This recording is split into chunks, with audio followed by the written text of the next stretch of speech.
Igniting that divine spark. It is January 1st, 2026. The year is questionable. So, something that I think is human nature for us to do is to not look at things in its truth. We make excuses when we see the truth. It's like an automatic and instant trigger that is fired off where we just make excuses or we act like something's not what it really is. Like we seeing what we see and we see it. You see, I see, right? But we act like, oh, maybe this or oh, we try to interpret things, right?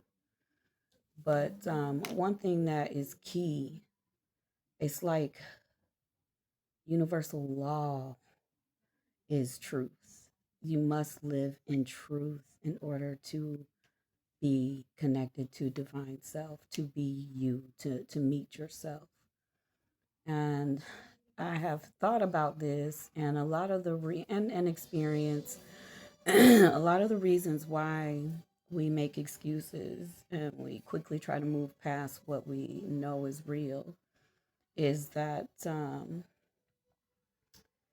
we had expectations, there was potential, but potential energy without action, without change, is stagnant, it's dead.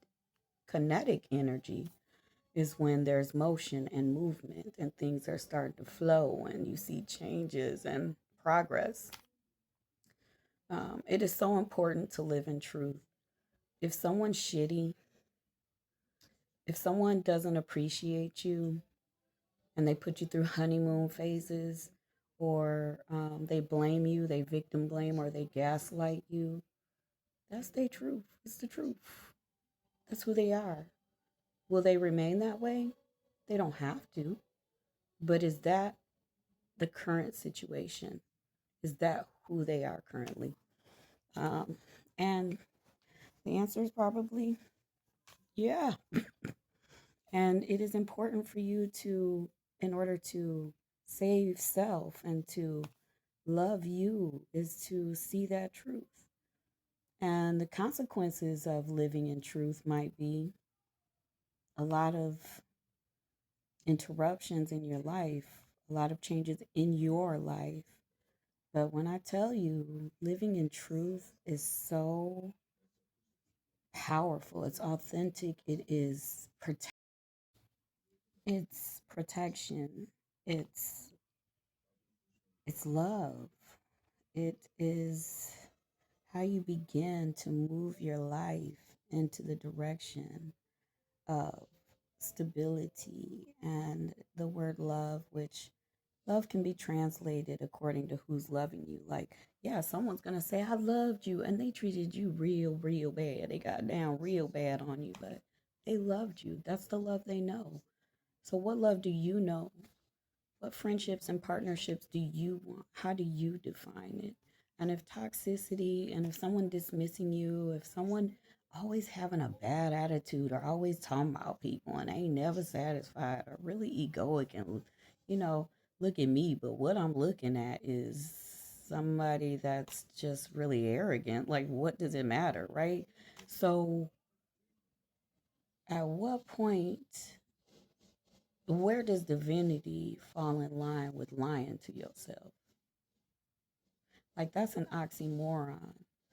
I'm chosen, I'm divine, I'm this, you're affirming yourself, and then you accept people in your life and their ways without any accountability from them, without any acknowledgement that they need to do better by you. It could be your mama, it could be Medea, and it don't matter. No, they should not be given grace. I always say, at them big grown ass ages, they're the main ones that should have some wisdom and divinity about themselves. And if they don't, a lot of people in their lives fucked around and let them be trashy, shitty people with raggedy mouths and recklessness their whole lives, and they were never, ever held accountable.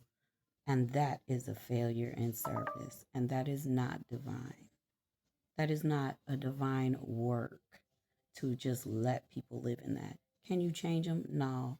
But you can remove yourself. Your absence can teach them so much. It's so loud when someone removes themselves. That is loud. You hear me? And we owe it to each other to offer up that no contact, to offer up that invisibility if necessary. But to subject yourself to it over and over again, that's Stockholm syndrome. I love my abuser. My abuser fed me when I was captive. The person who treated me bad made sure I had a pair of shoes every now and then. They bought me flowers sometimes. We would dance and laugh. We pillow talked. And then 99.9% of the others, they were fucking horrible.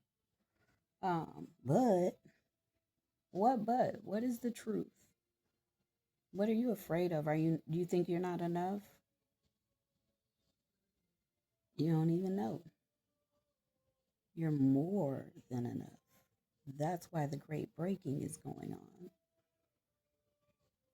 to keep you asleep, because you are more than enough.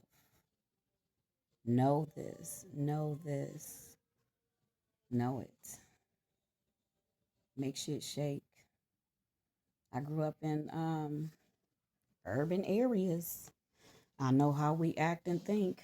I know it. I know it. And it's time for us to disassociate with those of us who are going to refuse to elevate, to connect. It's time to disassociate. It's not even dissociate. It's time to remove ourselves from the rah rah, from the ignorance, from the lies, from the bad, toxic, nasty ass ways that we have adopted. Because that's not our natural way. It's adopted, it's learned. And we are the shit. And we got shit to do. So the first point in really making change is living in truth. All praises. When I sit and if I read for someone or if I'm meditating to connect, whatever it is, I always start with divine, divine mother, divine truth, divine source.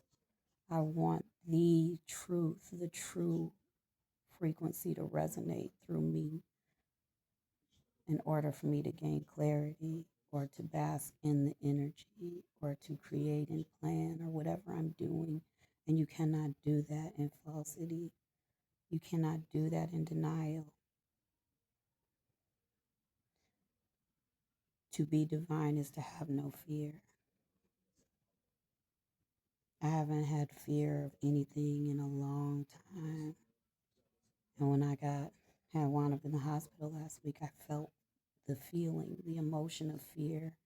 And it was so uncomfortable. And it felt like it was in control of me, like it could do something, like it was real. And then I had to just pause mentally and say, this isn't it. I know it. And it wasn't. So I hope this helps. Let me know what you think.